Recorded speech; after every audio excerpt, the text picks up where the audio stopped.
Perang Jagaraga terjadi pada tanggal 20 Juni 1848 di Bali, tepatnya di desa Jagaraga yang terletak di wilayah Buleleng, Bali Utara. Perang ini merupakan perlawanan yang dipimpin oleh raja-raja Bali, khususnya dari Buleleng, terhadap para kolonial Belanda yang ingin menguasai Bali pada masa penjajahan.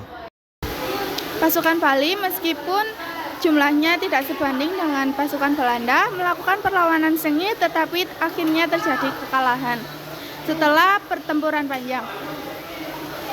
Perang ini menjadi simbol perlawanan rakyat Bali terhadap penjajahan. Dalam Perang Jagaraga, pasukan Bali menggunakan taktik gerilya.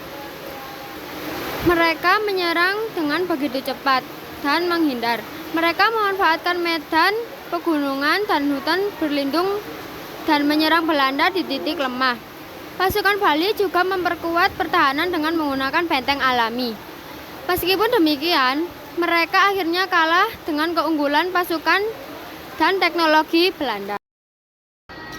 Masyarakat lokal Bali mendukung Perang Jagaraga dengan menyediakan logistik, senjata, menjadi mata-mata untuk memberikan informasi, serta memberikan dukungan moral terhadap pejuang. Solidaritas mereka sangat penting bagi perlawanan terhadap Belanda.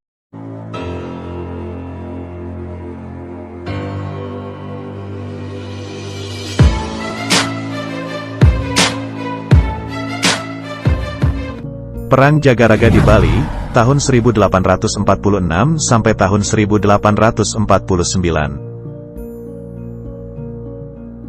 Tahun 1841 Belanda mulai menginjakan kaki di Bali dan memaksa rakyat Bali untuk tunduk dan mengakui pemerintahan Belanda. Sayangnya, keinginan Belanda untuk menguasai Bali tidak selalu berhasil karena kentalnya adat istiadat dan tradisi. Belanda sangat suka ikut campur dengan urusan kerajaan, seperti membebaskan Belanda dari hukum tawan karang. Kerajaan Bali mengakui pemerintahan Belanda. Kerajaan Bali melindungi perdagangan milik pemerintahan Belanda. Semua raja-raja Bali harus tundur terhadap perintah kolonial Belanda. Tentu saja semua tuntutan itu ditolak mentah-mentah oleh rakyat Bali.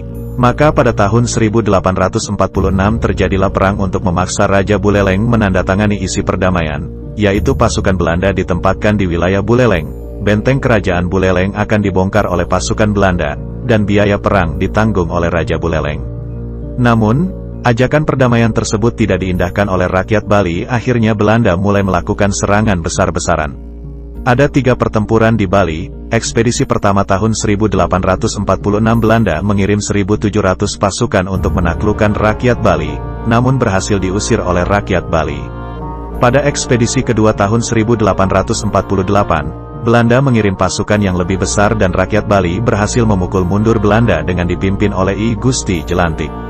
Pada ekspedisi terakhir tahun 1849, pasukan Belanda yang dikirim sekitar 4.177 orang yang mampu mengalahkan rakyat Bali. Sekian video dari kelompok kami. Terima kasih. Mohon maaf jika banyak kekurangan. Wassalamualaikum warahmatullahi wabarakatuh.